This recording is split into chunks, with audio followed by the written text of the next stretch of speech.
Aquel parque era un pulmón verde para un distrito mayoritariamente lleno de fábricas y comercio mayorista, con poca presencia de casas y departamentos habitados por gente muy humilde.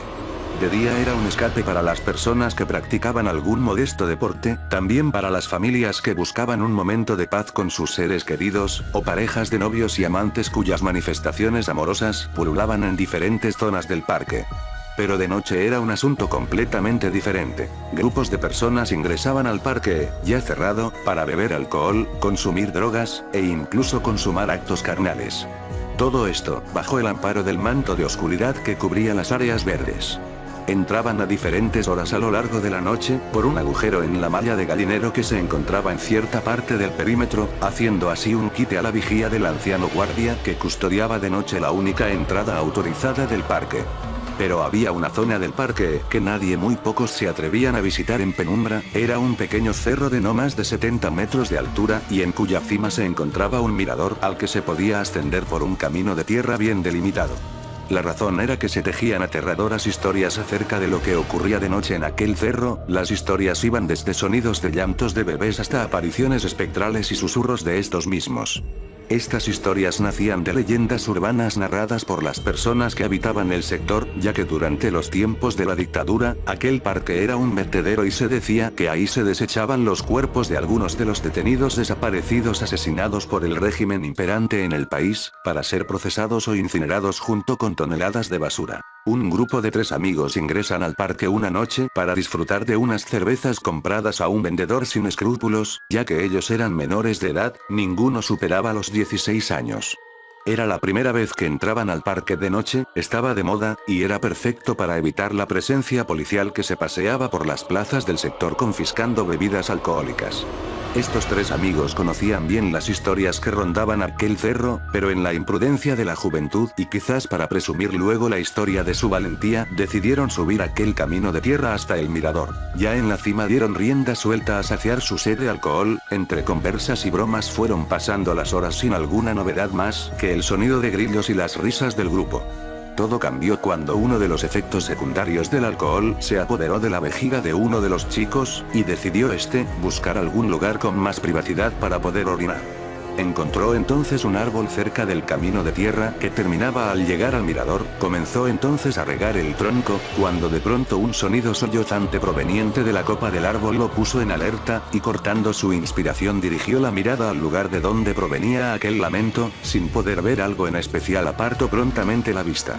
El leve llanto se detuvo, y el muchacho, más asustado que con ganas de orinar, subió su bragueta y a paso firme pero apresurado se dirigió a la zona del mirador donde se encontraban sus amigos. Pero al llegar allí no los vio por ninguna parte. Quedó pasmado por un par de segundos. Un escalofrío recorrió desde su cuello hasta la espalda baja, sacudió sus hombros para eliminar aquella sensación. Intentó conservar la calma y convencerse de que era una típica broma de sus amigos, teoría que halló su fin cuando en el suelo, cerca de donde se encontraban compartiendo hace unos momentos, estaba una de las botellas de cerveza rota con el líquido esparcido en el suelo.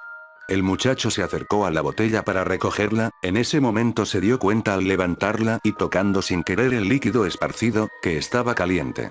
Metió 2 de sus dedos en una de las mitades de la botella para analizarlo, era espeso e intentando focalizar la vista en la oscuridad, notó lo que le pareció ser sangre. Nada de todo el líquido que se encontraba en el piso o en la botella tenía olor a cerveza, todo era aquella sustancia roja y espesa. Entró este joven en pánico, soltó la botella y se dirigió rápidamente al camino de tierra para alejarse lo más posible de esa zona.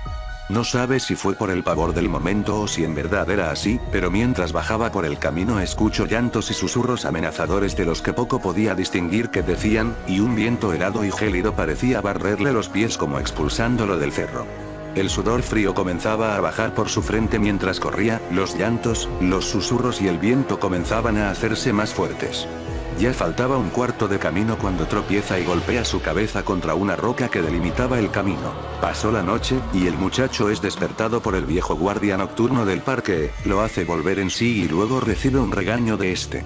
Una vez recobrado el conocimiento en su plenitud, el chico pregunta por sus amigos entregándole sus descripciones al guardia. Él le comenta que se encontraban en el puesto de vigilancia esperando una ambulancia junto a su compañero del otro turno. No estaban mal heridos, pero habían rodado un poco por las faldas del cerro magullándose en la caída.